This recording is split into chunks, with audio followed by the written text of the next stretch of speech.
जनवरी 2026 की शुरुआत में सोशल मीडिया पर एक खबर आग की तरह फैल गई। अमेरिका ने वेनेजुएला पर हमला कर दिया। ऑपरेशन एब्सोल्यूट रिसोल्व के तहत वेनेजुएला के राष्ट्रपति निकोलस मैदुरो को अमेरिका ने पकड़ लिया। अब सुनने में ये खबर बहुत शॉकिंग लगती है, लेकिन सवाल ये नहीं कि ये खबर कितनी शॉकिंग है, सवाल ये है क्या ये सच है, और अगर नहीं तो ये खबर फैली क्यों और इससे हमें क्या सीखना चाहिए। आइए आज की इस वीडियो में जानते हैं।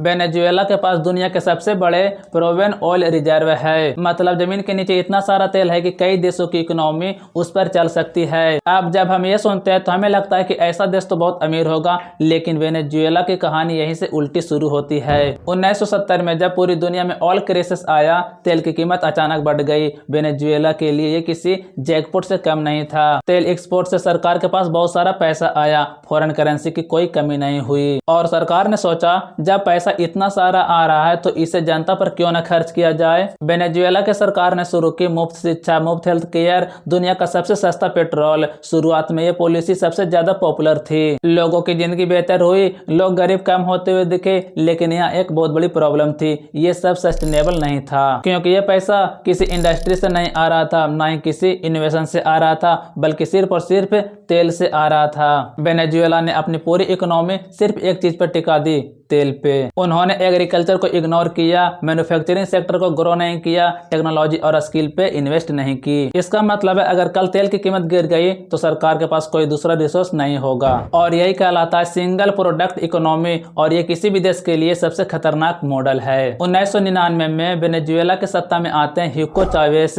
उस टाइम वेनेजुएला की हालत अच्छी थी, तेल से पैसा आ रहा था, लेकिन फायदा कुछ गिने चुने लोगों तक सीमित था। आम जनता अभी भी गरीब थी। ह्यूगो चावेस ने खुद को पेश किया एंटी इलाइट प्रो पुअर नेता के तौर पर। जब चावेज ने कहा तेल वेनेजुएला का किसी विदेशी ताकत की नहीं, और यह सिर्फ एक भावनात्मक नारा नहीं था, बल्कि इसका मतलब था वेनेजुएला अपनी रिसोर्स पर पूरा कंट्रोल चाहता था। फॉरेन कंपनियां प्रॉफिट का बड़ा हिस्सा ले जाकर बाहर न जाए। दशकों से यूएस और यूरोपियन कंपनियां वेनेजुएला के तेल सेक्टर में डोमिनेंट थी। चावेस ने किया तेल कंपनियों का नेशनलाइजेशन, यानी तेल इंडस्ट्री पूरी तरह सरकार के कंट्रोल में चली गई। इसका इमीडिएट इफेक्ट क्या हुआ, इससे सरकार का इनकम बढ़ी, फॉरेन कंपनी का रोल घटा। तेल से आने वाला पैसा सीधे गवर्नमेंट ट्रेजरी में जाने लगा, और चावेस इस पैसे को सोशल प्रोग्राम, गरीब तबके, एजुकेशन और हेल्थ केयर में खर्च करना शुरू किया। लेकिन ये सब होने के बाद अमेरिका को इससे प्रॉब्लम हुई। ह्यूगो चावेस के मौत के बाद वेनेजुएला की सत्ता संभालते हैं निकोलस मैदुरो। मैदुरो के सामने प्रॉब्लम यह थी कि उन्हें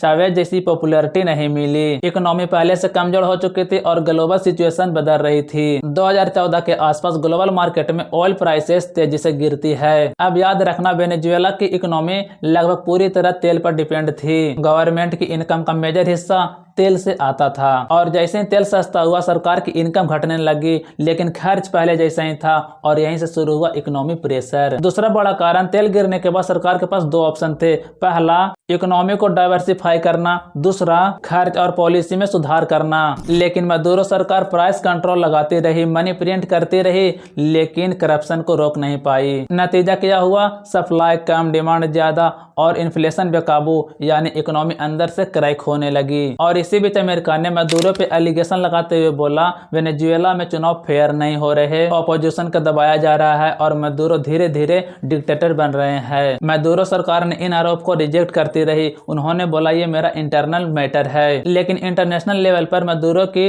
लेजेसी पर सवाल उठने लगे। और इसी बीच अमेरिका एक सबसे बड़ा कदम उठाता है, इकोनॉमिक सेक्सेशन। सेक्सेशन का मतलब ये एक दबाव नहीं होता, बल्कि प्रैक्टिकली इकोनॉमी को वो रोक देते हैं। मतलब सेक्सेशन के तहत वेनेजुएला तेल फ्रीली एक्सपोर्ट नहीं कर सकता, डॉलर बेस्ड ट्रांजैक्शन लगभग बंद, और फॉरेन कंपनी वेनेजुएला छोड़ने लगती है। मतलब सरकार की इनकम और गिर गई, और वहाँ हर चीज महंगा होने लगा। और इसका सबसे बड़ा कारण अमेरिका ने दबाव बनाया, वेनेजुएला ने रास्ता ही बदल लिया, और वो अब रूस से हथियार लेने लगा, चीन से लोन, इंफ्रास्ट्रक्चर डील करने लगी। और इसी चीज को देखते हुए अमेरिका को डर होने लगा कि हमारे पड़ोसी देश में रूस चीन का असर बढ़ रहा है, और यहीं से वेनेजुएला सिर्फ एक देश नहीं बल्कि पावर पॉलिटिक्स का हिस्सा बन जाता है। अब आते हैं सबसे अहम खबर पर, जिससे आप बेसब्री से इंतजार कर रहे थे। अमेरिका ने वेनेजुएला पर सैन्य हमला किया और निकोलस मैदुरो को वेनेजुएला से उठाकर कर ले चला गया और उसे अपने कब्जे में ले रखा है।